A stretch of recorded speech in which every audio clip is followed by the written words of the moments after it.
was a little bit nervous yesterday because this is the first podcast I do after the break, and you get rusty. Yeah.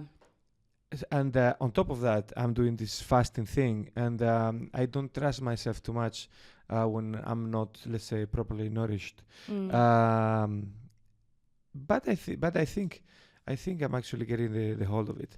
Riya, welcome to the last meeting of the week. Thank How you. are you? I'm good. I'm also a little rusty, not from fasting, just from bar week, but but I'm good. What did you do? What happened this bar week that I was actually not here? Fortunately, probably. Probably. Let's see. On Tuesday night, I went to say congratulations to Bar Leone for winning Asia's best and Hong Kong's best and everything best because my boyfriend David also is working there. I went to congratulate the team, and it ended up into this really big, fun party. And then yesterday was supposed to be my night off, stay in, chill, went to Muay Thai. But then David was like, should we go to their pizza party? We get there and they're like, oh, party ended ages ago. But the pizza party was yesterday or was supposed to be today? Was yesterday. No way. But it was from 4 till 8, but ended up being like 4 to 5:30 and they sold out. And we got there at like 10 and we're going to Dead Poets. It's over. So anyway, we ended up there. It was really fun. I was like screaming Britney Spears. There was alcohol flying everywhere. There were napkins flying everywhere. You look very fresh for having done that. Yeah. I tried. I drank a lot of water. Before or after going to bed? Before, and I ate a whole bowl of pasta as well. Now, I think you look young. You said you're not as young, but you know the important secrets of life. Pasta and water. Exactly. You know, those are certainties in a world that is very, very crazy right now. True. Before we get into you, Chet, there was one thing I really wanted to have someone to talk about, which is the new fashion among Republicans in the U.S. And by the way, this is not a political podcast. I am politically fluid. I can be a little bit Republican 1 minute and then a little bit Democrat the other.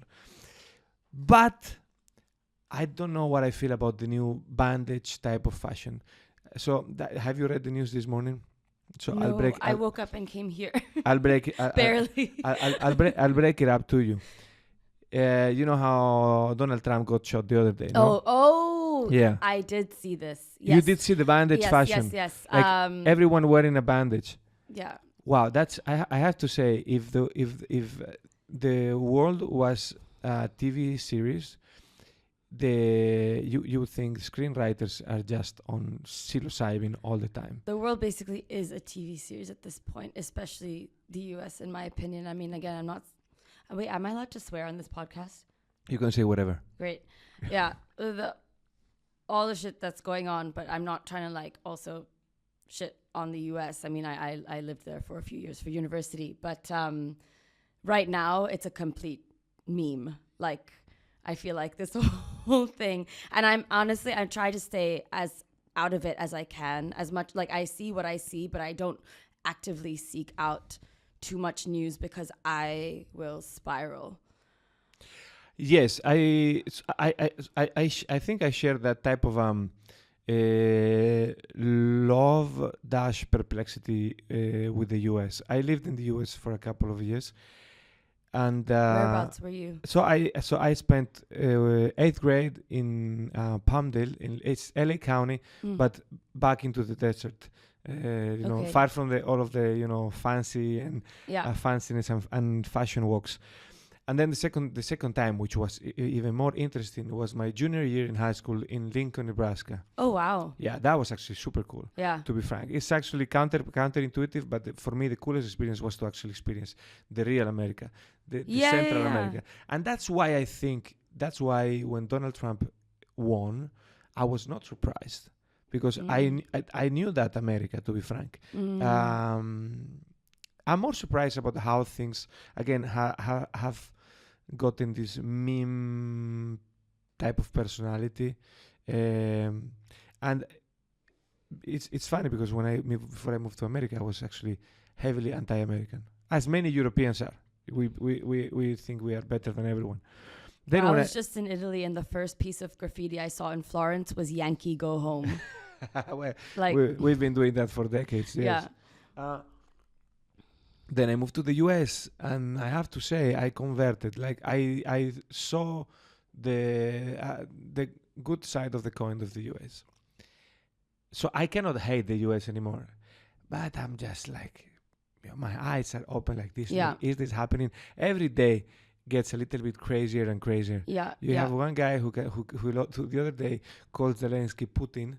I know. And then you have you have another at the convention of the Republicans with everyone wearing a fake bandage. It's like, what the fuck is going on? I know, and I want to say, like, everything, it cannot be reduced to the whole country. Obviously, it's very much these certain individuals we're talking about, and there's individuals like this in every country. 100%. Across the world.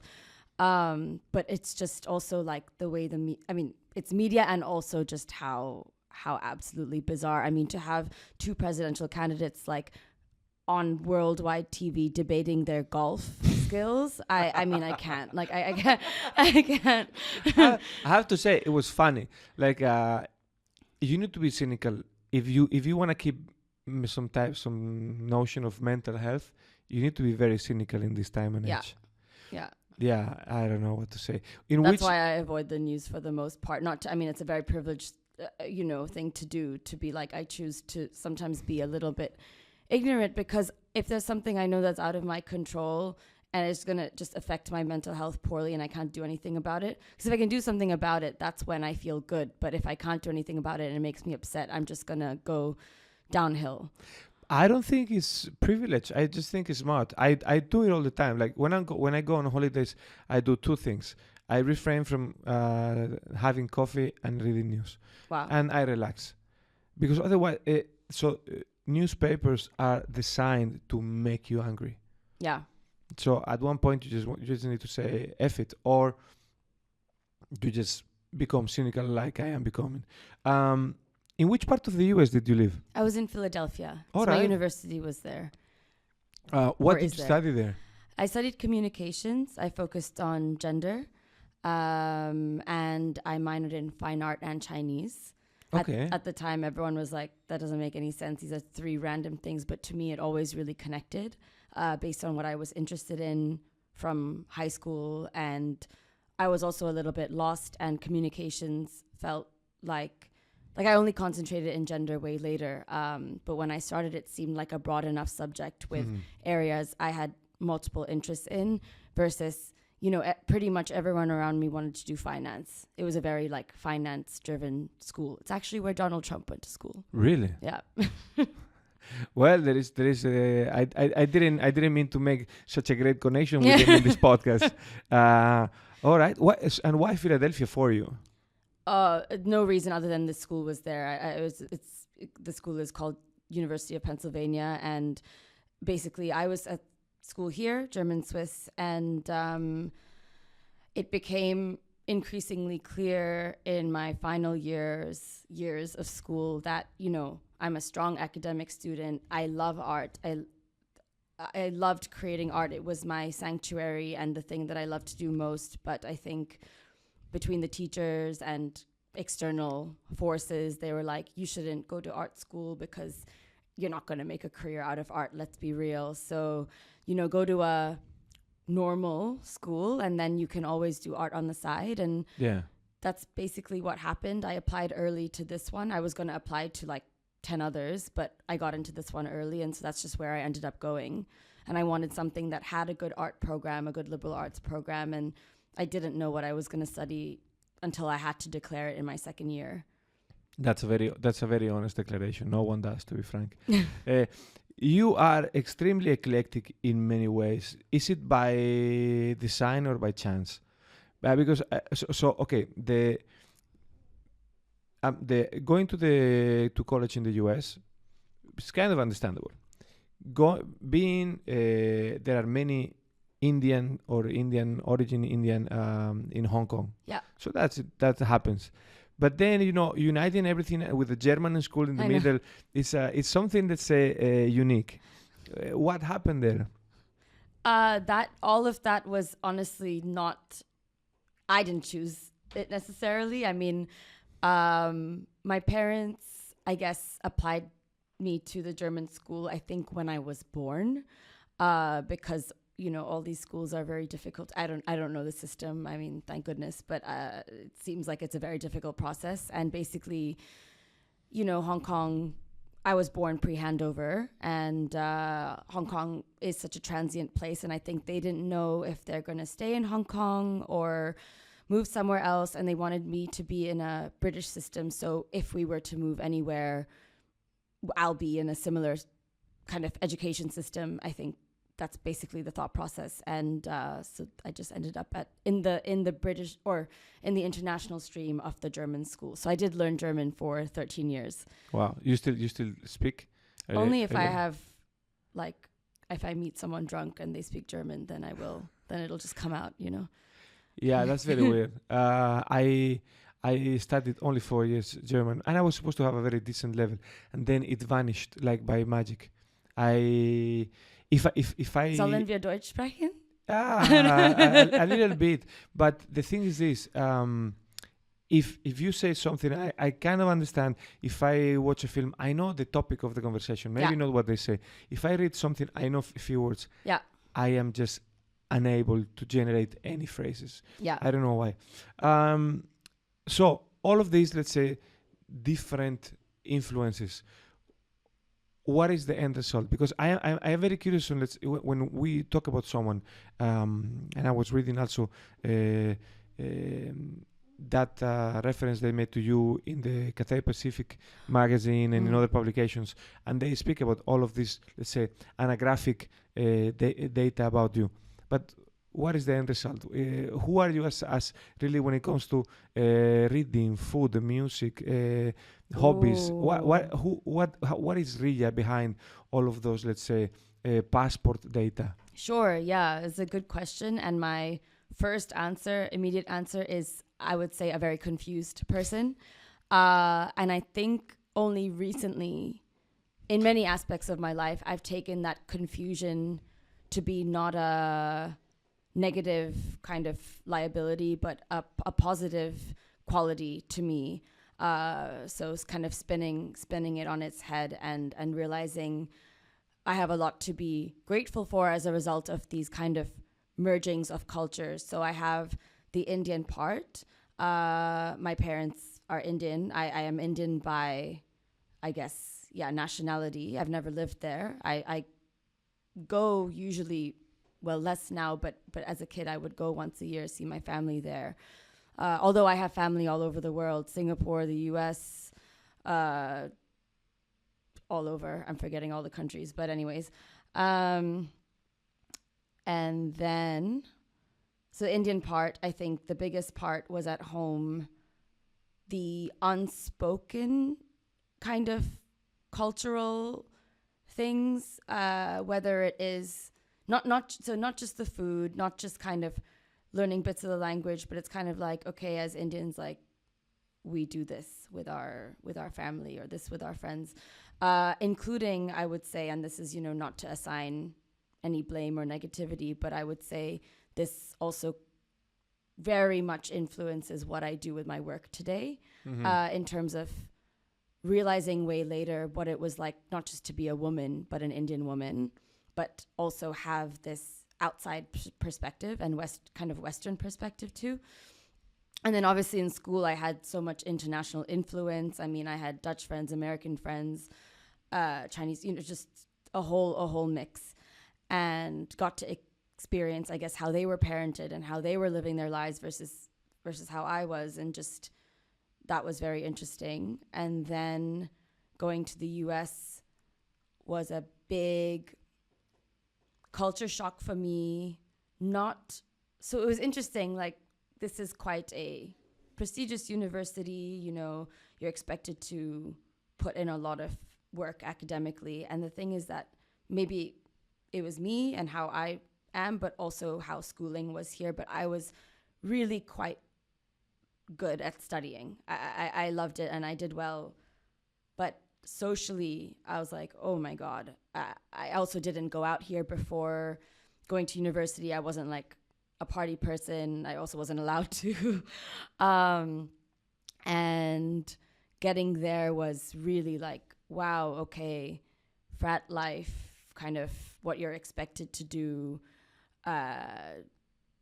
socially. And I think all of these things kind of melded together. I wouldn't say it was always an easy experience. I've had some really tough experiences, but I'm happy. I wouldn't change a thing about my life because it's made me how I am now. Mm-hmm. We were talking before I started recording the podcast about the fact that I define myself as a bastard when it comes to culture and accent and in a way personality. I find it from the outside. I have Indian friends born elsewhere, precisely Hong Kong, and I see that they keep a very strong sets of traditions or habits when it comes to everyday life, how they relate to their family, what food they eat on the plate and so on. And I thought before knowing this reality that, Spanish people or Southern European were very stubborn when it comes to their habits, but we are not even in the same type of ball game as you guys are. I don't know. I mean, at least personally, maybe because I've been all over the place. I am very Americanized when it comes to entertainment, music-wise. Same. I'm a mix of Spanish, Italian, everywhere. Yeah. And I don't know how to define myself. I know what I like, and I enjoy the freedom of being able to listen to, I don't know, Backstreet Boys or Italian from the 50s, or just techno from, minimal techno from Berlin. These things, for me, is not a problem. Yes. But again, I was trying to ask you to see if someone could be less confused than I am. But maybe that's a good thing. I relate very much to what you said, especially about music. Actually, I don't listen to anything. I think I couldn't even tell you what's on the charts today now. Everything I listen to is from at least more than 10 years ago, I think. Like including like a lot of the music I listened to that my parents played is some of my favorite music. So 100%. Yeah. It's impossible to relate to new music so I have this theory. The music that you listen to when you are, let's say, from 10 to 25 is the music that will stay with you for the rest of your life. Because that's the music that discovered you many other things. It's like your taste. It's also feelings. It's like when you fell in love. I listened to that. I kissed that girl, and then I went home and I was listening to that song. Yes. And every time you hear that song, it's gonna tell you that story. Yes. Or I was walking to class, and I was listening to this group. You're so right. And after that, it becomes a little bit more difficult because you are focus on doing some, let's say, more important things.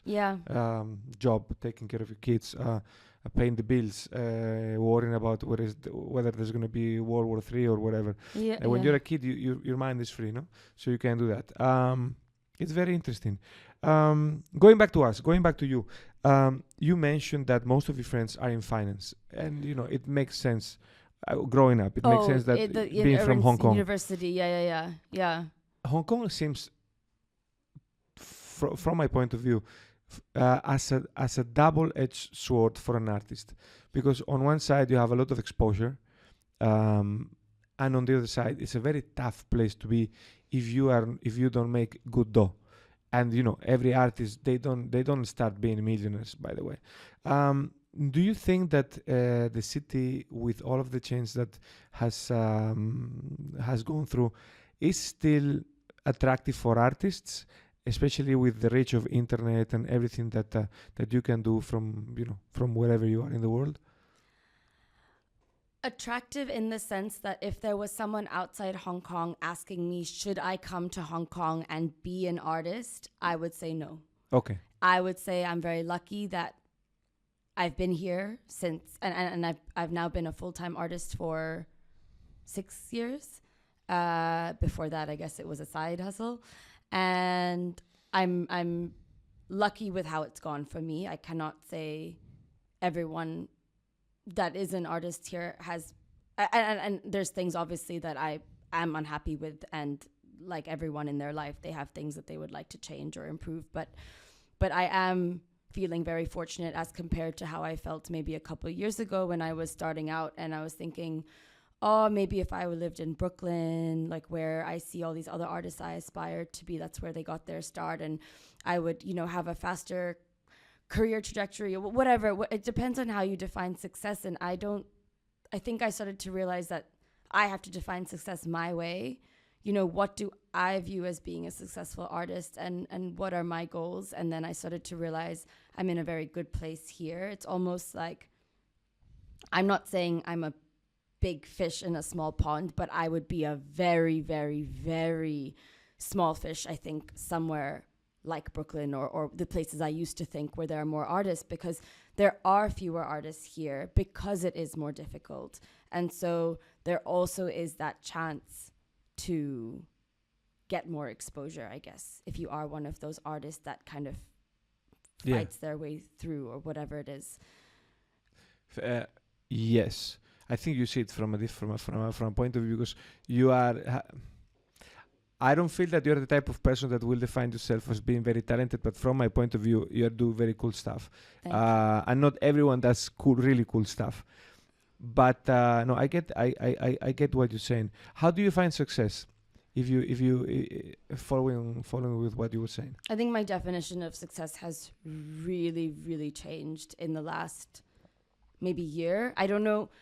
We were also talking before we started recording about a bit about astrology and mapping, and I'm not very well versed or aware of these things, but I am aware that a friend told me around age 28, 29, there's is it Saturn or Mercury? Saturn returning? Yes, could be. I don't Something know. Like when you're 28, 29, you really shift as a person. Like you experience a real like coming into yourself. I used to think, 21, 25, 30, like these kind of milestone numbers. I did not realize she was so right. 28, 29 has been a big shift for me internally. I think it's just feeling more comfortable in myself and being more aware of what I think actually makes me happy, and then also with that what I think of success and what I think now is versus many years ago. I think when I started out, I was like, okay, being a successful artist would be working with a really reputable gallery and showing at Art Basel and having a Wikipedia page and being in whatever. And now I think it is creating art that I want to create, that I find meaningful, that I want to share with the world. Hopefully having that art bought, because I do need to make money. But more than that, I think 100 years from now, when I'm probably not even going to be here, I hope someone can see my art. It doesn't have to be in every art history textbook or all over documentaries, but I hope there is someone, maybe a woman, whoever, a young girl, who sees my work and my story and it helps them. And with that, I hope my art continues to exist for a long time after I'm not here. And I also think success doesn't mean just your career and just doing one thing. And I think for so long I've been like, okay, this is the box. You have to work at it day and night. That like starving artist mentality was not something I ever wanted to be because of my history with an eating disorder. I cannot be starving, but at least, giving it your all, I realized how burnt out I was getting. And now over the last few years, I've cultivated I am painting. That is my main bread and butter, but I'm also doing design work. I'm doing client work for people that I enjoy working with. A lot of it is F&B in Hong Kong. So me and my partner established this creative agency So I do design work and he does photography. And excuse me, somewhere down the line, I don't know if this is, you know, going to be what we do forever, but I'm really happy doing it now. And who knows where all of this might take us in the future. That's super cool. And yeah, it's I think it's a very mature reply that is not easy to arrive to be frank. I say that with the utmost admiration because I've been trying to redefine the meaning of success for myself, because sometimes you get into a certain type of wheel that you think is what you desire, and then it's very tough when I actually realize that that was not the place you wanted to be in. Absolutely. But so, no, I respect that. Now, you mentioned you have, let's say, your art, you have the Aberdeen Street projects. projects, the creative agency. We'll put some insert here so you can see the big logo. Very nice. Thank you for the stickers. You're welcome. How, let's say, I read in one of your interviews when you started to do the serial series that you really wanted to do art that was about you, because you were a little bit tired of the commission work. Now you've done that. Do you get to enjoy some of the commission work that you do, or is it just a mean to get to the goal? You mean so if I get a commission now when I'm in the middle of a series, so now I'm doing this glove series you've seen. If the commission I receive from someone personally is a glove series, I'm happy to take it on because I'm in the zone. But if it is something like family portrait or something just totally different, I need time. And if I'm preparing for an exhibition or something, I find it really hard to, or switch. I think it's actually it's a self-protective thing. It's like I can do it, but there's so much extra time and energy I'm not going to be able to account for or monetize. And I would feel bad monetizing it, but it's true. It takes so much time getting in and out. Sure. Or out and in of the zone. So it really is important for me to take that into account. Okay. No, it makes total sense. It makes total sense. And actually, this is a good segue for the next question I wanted to ask. That is a little bit linked with the what we were talking about, success. What is your relationship now with the serial? With the series or with actual cereal? I meant with the series, but you can tell me with actual cereal if you want. I put it this way. I think it is connected. I grew very tired, and so I couldn't even eat cereal anymore. Really? Yeah, I couldn't even walk down the cereal aisle at the supermarket.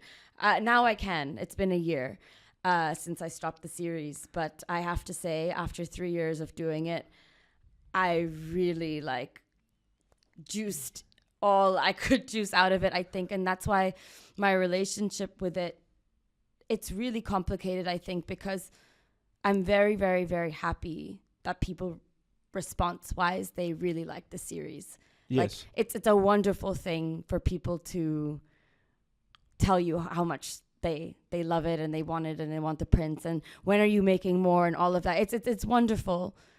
But it's also really hard because I don't honestly want to do more of that right now. I've moved on mentally. I started with, and I know you've read all about it and you know what it's about. Basically, I'll just give a summary. Was with regards to it being about me. You know, both academically, I've studied gender. I want my work to be about representation, female representation and female bodies, sexualization and stigmatization of our bodies at the same time, you know, consumerism, capitalism, patriarchy, it's all tied together. Our society is this, and what it makes us do. And then I took it from, you know, just the mascots being only male, and I wanted to insert a female representation into that, but it was also about my history with my body and food and feeding myself. And there was a personal angle to the series and academic or like whatever you want to call it, professional angle, I guess. Yeah. But I totally understand. In fact, the series, from my ignorant point of view, I'm not an art expert, but especially going back in the calendar, it looks like it has its own personality. You start in a certain way, and then it evolves, even graphically, how you're explaining and expressing what you need to do. I discovered you through the serial series. In fact, I have one print, and the only thing that I'm actually very disappointed with myself is that I should have gotten an extra couple, because I have one of the Frosties. Okay. And then there were a couple more, then I felt totally in love. But my wife told me, Fernando, you need to make a choice. We have too many things to hang on the wall. So I got that, and for me it was something that resonated a lot, because I could read the message. It spoke to let's say to a part of the pop culture that was Imaginarium, and was the right level of irreverent for my taste. Yeah, it's a bit too irreverent for some people. Let me tell you, I got some hate mail. You do? I did. Yeah. Wow, that's like the blue stamp on Instagram. Congratulations. Oh, thank you. Yeah, What did they say to you? Oh, I would have to pull it up on my phone. It was actually really funny. It's one of my. I can send it to you, and you can add it in if you want. I'm very happy. Yeah. Actually, wasn't too thrilled in the moment. When I started getting, some bad emojis on some of my posts, things like that. And then I reframed and I realized I always talk about good art being able to spark a dialogue, spark a conversation, or even make people think. I always want my work to make people think, why have I done it this way? Because there's been a whole thought process I have put in. So I would love the viewer to ask these questions, whether to someone else or to themselves. And I think the people who were commenting, these are random people in India or they're internet trolls, I don't even know. They are not sitting and asking any questions. And that's okay, because that's still a response. They see the work and they have a response. Yeah. And that means I'm doing something right, because if there was no response like that, I'd be beating a dead horse. There'd be no conversation to even be talking about. So it actually did make me happy in the end. And I think it's really funny.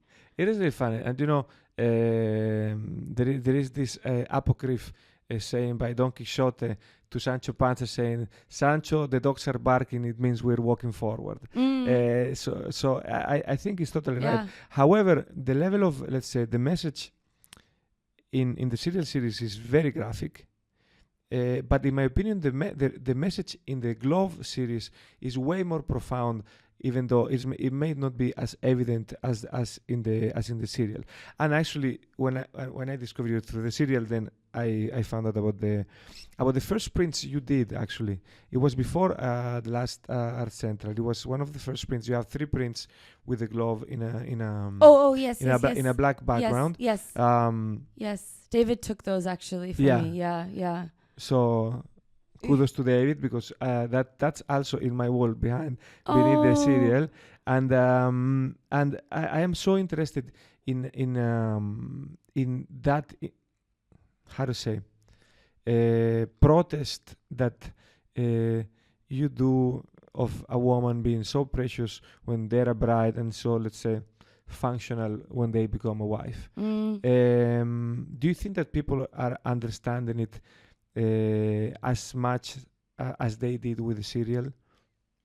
I actually think people are understanding this better than the serial. The serial, I was also very,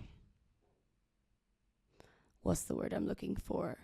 Maybe stubborn. I was very like, this is the meaning. I want you to know the meaning, because it kept getting misinterpreted by people, or my my meaning was not what people got from it, and actually art should be open to interpretation. But I used to get really angry when people would come up to me and be like, I love your Kama Sutra work, and I'm like, my work is not about the Kama Sutra. Like, and I think it was this ego and wanting to be understood, and constantly, because it is this, that series was such a mix of like, there's the goddesses, there's the serial, there's the propaganda. Like, it really was a mix, and in my head it all made sense. This is what I mean about my degrees as well, with fine art and Chinese and communications and gender. Like, it all made sense to me. That's basically what the work is. But to other people, it's like a random mix of things. And what am I trying to say? I don't think, without reading what I had written or spoken about, I don't think people really looked at the serial stuff and like immediately understood my messaging. Versus with the glove, I say less. I haven't even been on a podcast since I started that series, and I've done very little writing and speaking about it, because I think I'm more comfortable with people interpreting it, because I know they're going to be on the right track. Okay. You know? Yeah. And I saw that firsthand, you know, I when I have a show, especially in Hong Kong, when I'm able to be there, I'm seeing people interact with the work and their responses. And so I saw it firsthand happening with the serial stuff versus the glove stuff. We had the solo show in Art Central. End of March at Art Central, and oh my God, the women that came in and they were like, oh my God, I need that middle finger in my kitchen now. And they like immediately bought a print. It made me so happy. No, that's super cool. I'm glad to be wrong. Regarding, for example, the glove series, let's allow me to ask you something to frame the project a little bit. That has to do with the methodology. These two last series are very personal, but from something that you said on a previous interview, I have a feeling that it's not something that comes just by inspirations. Like, you work on ideas, and then at the same time, I saw a post on your Instagram in which you talk about your sketchbook from when you were in college or in high school, and then you're wow, you really did your research. No, let's say, I mean, you spend your time coming here. I don't want to, let's say, come here with an empty brain. And you also said that technology is not as satisfactory for you, because you kind of like get lost and distracted, and everything is a little bit too flashy. And I'm rephrasing. You didn't say this. Yeah. Now, how?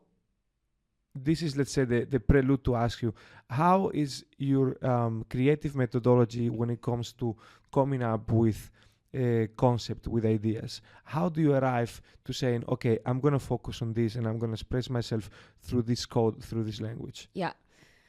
I would say brainstorm and research. A lot of research once I've done that initial kind of mind map. And then the mind map turns into another mind map. It turns into pages of like individual, like taking that mind map apart and then going, and it's chaos, but it gets me to a point. And I have to say, so with the cereal versus the gloves, the ease of the cereal thing, actually, it came a lot quicker. I think it was me so desperately wanting to do something that was for me for the first time in a long time.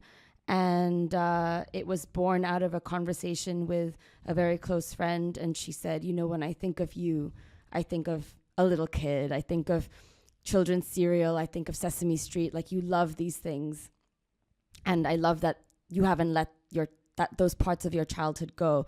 And I was just writing this stuff down, and, you know, eventually a little bit of research into cereal took me to male mascots, which took me to gender, which just tied everything up very nicely for me. After I got tired last year after Art Central, I'm like, I'm gonna switch it up. I cannot look at another cereal box. That was a lot harder, and I actually fell into, I would say, a hole where I was just so down. I was like, what? And it comes from no pun intended, but being put in a box. I'm like, okay, everyone knows me as this cereal box girl, and I want to do something else. And I don't want to just be known for that. But now I'm kind of riding on this reputation. The next thing I do has to be equally as powerful and representative and meaningful. And I really was down, and I was just kind of going around in circles. I think I had notes and books everywhere. And then I was like, okay, I have to pull myself together. I also have to take a break. I have to let my mind rest, because I didn't do that after my show. And like I said, I do get burnt out quite easily, but I think it's because I give my work my all. Mm-hmm. And so after a little bit of a break, I think I was watching Indian matchmaking at the time. And I think maybe the new season had come out.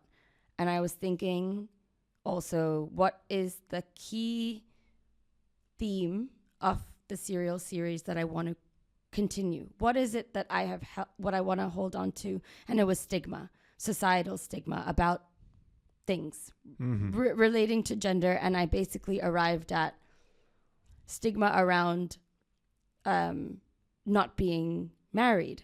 And I think the other reason I arrived on that is because around me right now, I'm turning, not that age really matters, but I'm about to turn 30, and every single holiday I'm going on is pretty much for a friend's wedding. And don't get me wrong, I love a wedding, but everyone is getting married around me right now. And I'm very lucky from a family perspective.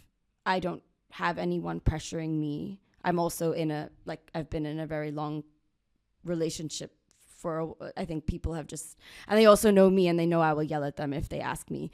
But I also felt like there was something to be said about this constant questioning from people that are not my family, but maybe family friends, even friends who ask as a joke or just because they want to have fun, I don't know, at a wedding.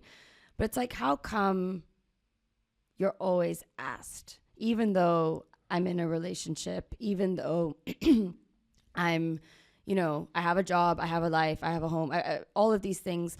What is the big deal with marriage, and why is it usually the woman getting asked? And after all my studying, I kind of knew the answer. It wasn't this random question. I definitely knew that it is this status marker, status not just being, it's a societal status marker.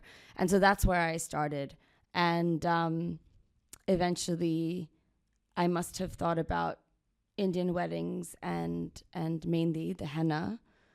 And a topic I studied a lot or researched a lot for the serial series was invisible women. There's a book called Invisible Women, which is an amazing book. And it talks about, how our world is pretty much designed by men for men. And we're just kind of here existing. It goes into vaccinations, it goes into car design, it goes into all these different aspects of life that women have just been left out of it, and we have to just fit ourselves in. And that's why there are so many issues. Anyways, I was looking a lot at invisible work and, this other stigma around being a housewife, like you don't do work if you're a housewife, even though that, to me, being a mother, being a caretaker, it's I think one of the hardest jobs ever. And it's just the fact that it is unpaid and it's been overlooked and it's been seen as like the wife is doing this to serve her husband while he makes the money, kind of a thing. And so I thought I guess the glove was a good representation of that. And I think without telling anyone at first, I just started painting on those rubber gloves. And because I didn't tell anyone what I was doing, I think I gave myself that freedom to explore and experiment.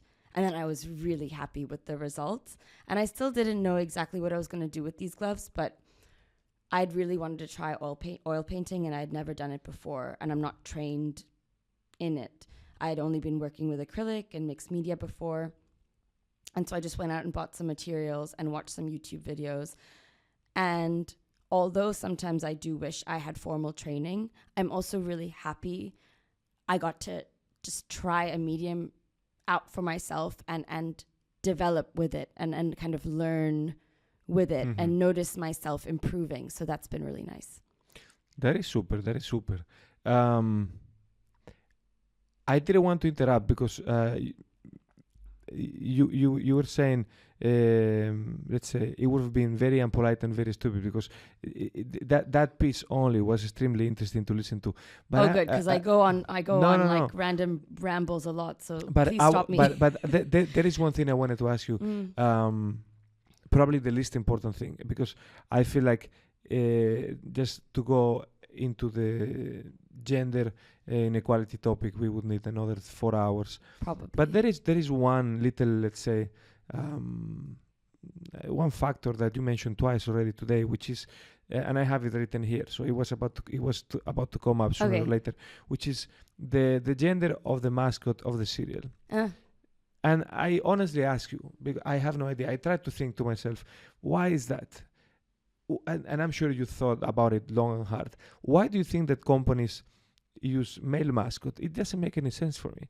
Do you think it's just something that people do on default? Yes. Because if I think of maybe in my culture, if the how to say, the figure that nourishes you, that means nutrition and care, is the woman, correct, not the man. Why correct. is the man in the cover of the cereal? That's exactly what I was wondering. That's exactly why I wanted to do that. I was like you said, how come when ages and ages ago, I'm talking like pre-religion as Christianity and Judaism, the goddess was worshipped and women were worshipped because of their creative powers, so to speak. And then there was a big shift. Another book I must plug is called On Our Best Behavior, The 7 Deadly Sins and the Price Women Paid to Be Good. And this book is my Bible. It's so fucking good. But it goes into the whole history. Anyways, I'll leave that for people to read. Why? To answer your question, I don't think anyone knows the answer, but I would say it's similar to how when you say firemen, policemen, everything,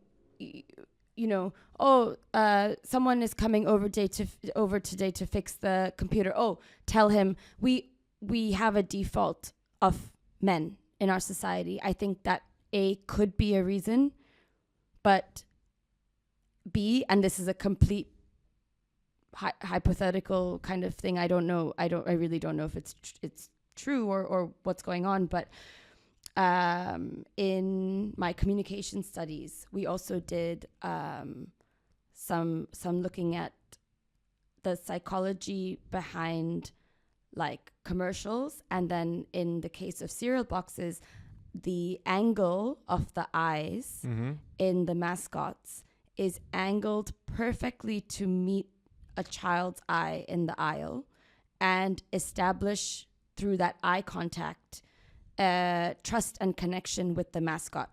Okay.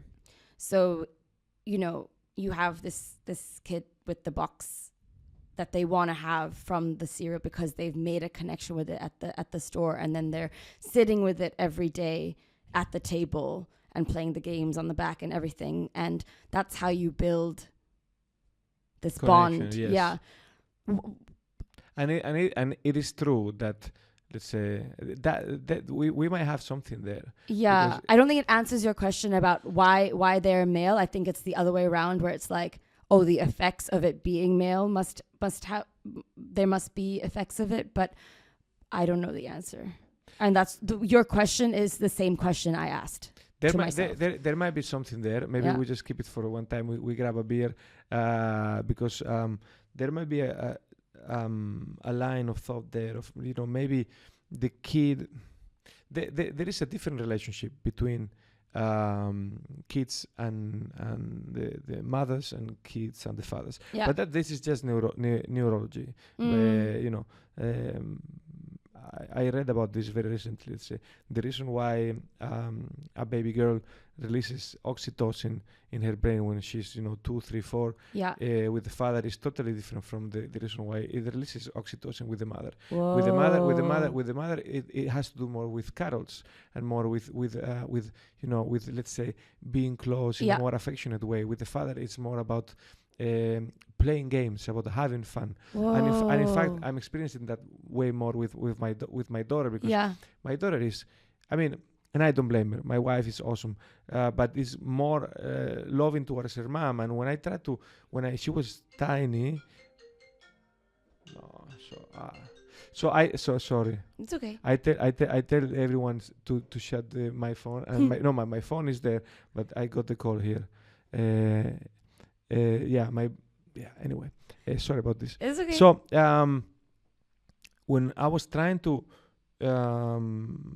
in order to, let's say, approach my baby daughter when she was very tiny in the same way that my wife was doing it, let's say, being, let's say, caring, loving. I'm very loving and caring myself, let's say, so I'm all about hugs and so on.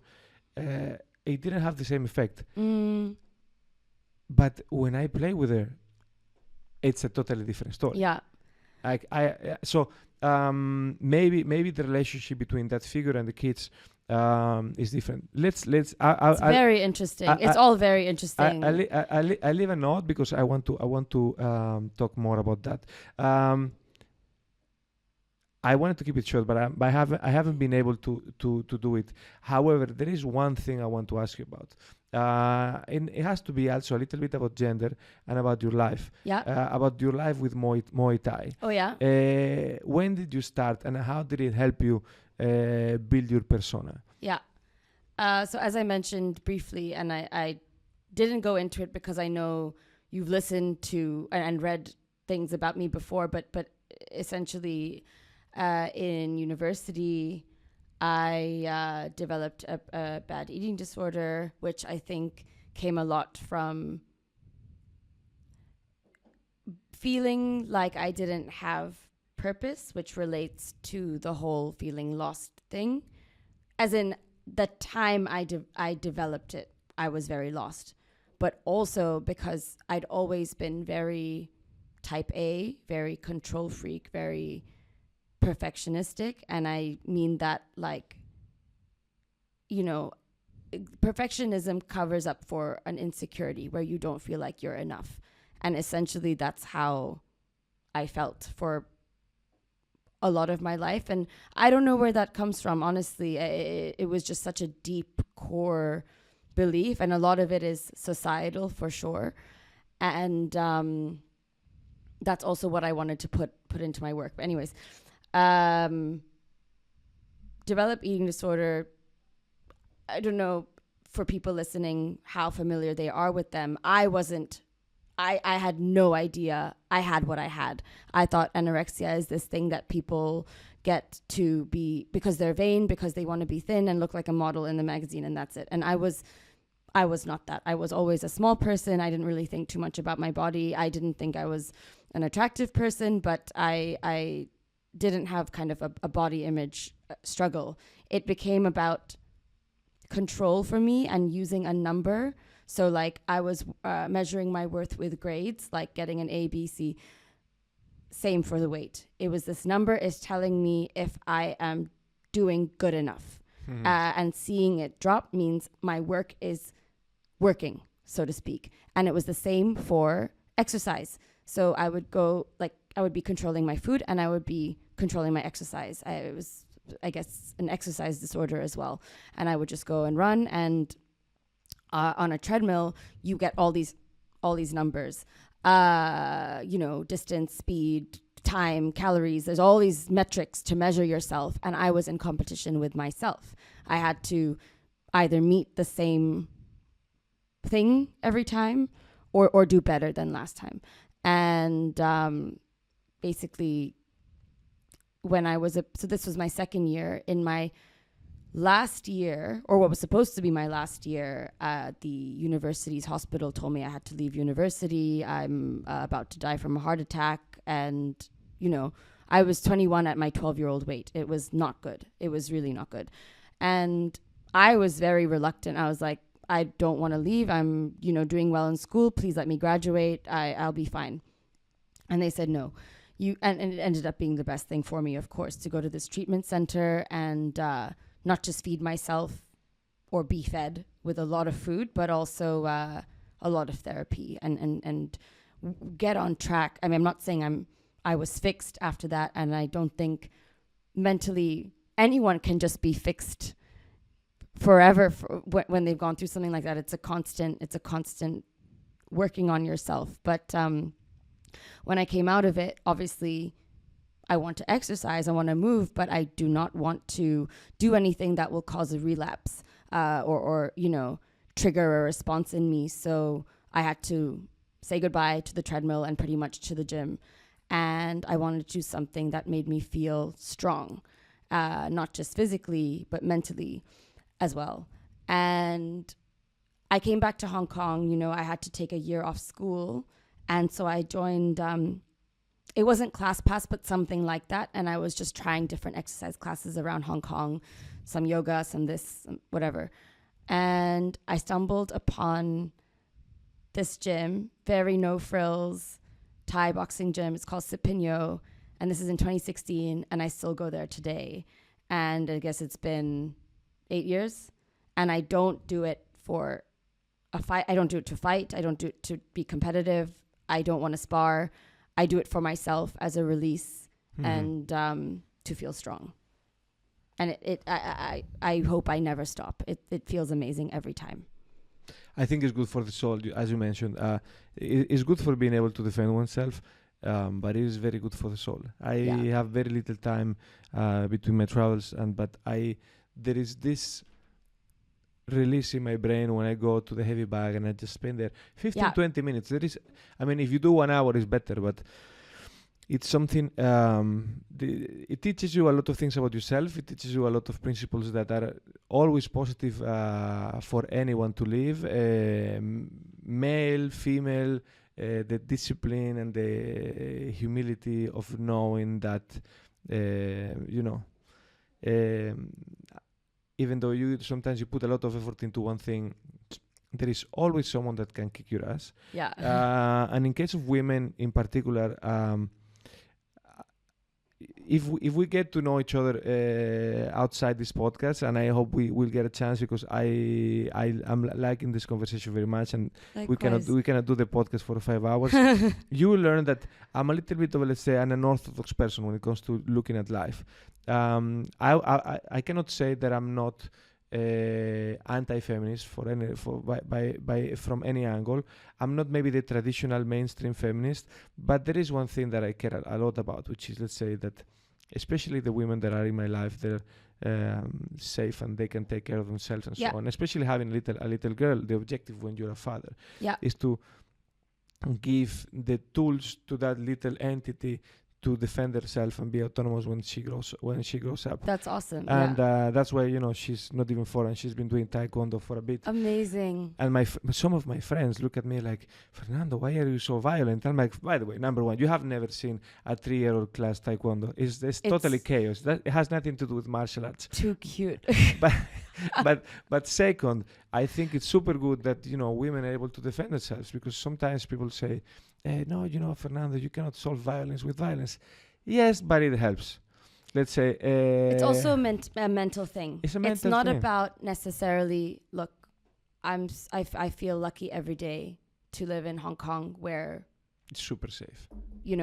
There's no threat to me walking home alone anytime or anywhere, any day, and it's fine. But it's knowing you can versus feeling helpless in a situation. It's that mental kind of strength that is super important. It's knowing you can do something. I am strong enough to do something. I am strong enough to carry this up the steps. I'm strong enough to, my mom has multiple sclerosis. So, she struggled to walk and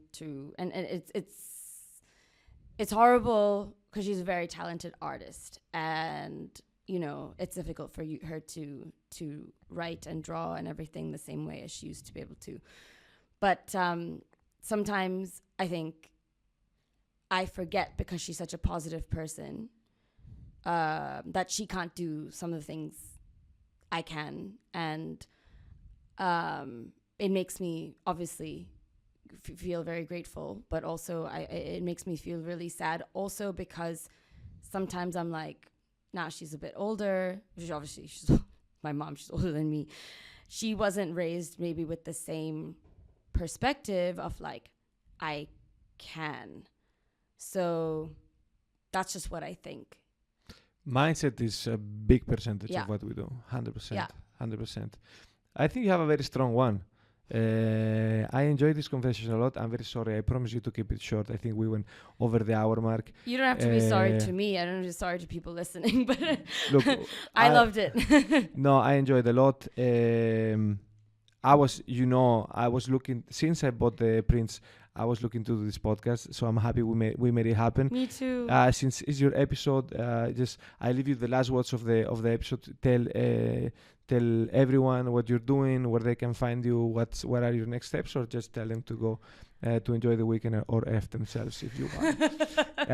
Before I leave the word to Riya. Thank you everyone who made it to this minute. This is going to be published on a Friday, so enjoy the weekend and be happy. That's the most important thing. I will say, I don't even know what day it is today. So if it is the weekend, have a great weekend. Drink water. And you can find me and my work at Instagram, my full name, as well as Aberdeen Street Projects for design work and photography. All right, that's awesome. Take care. Ciao, ciao. Grande. What do you think? Great.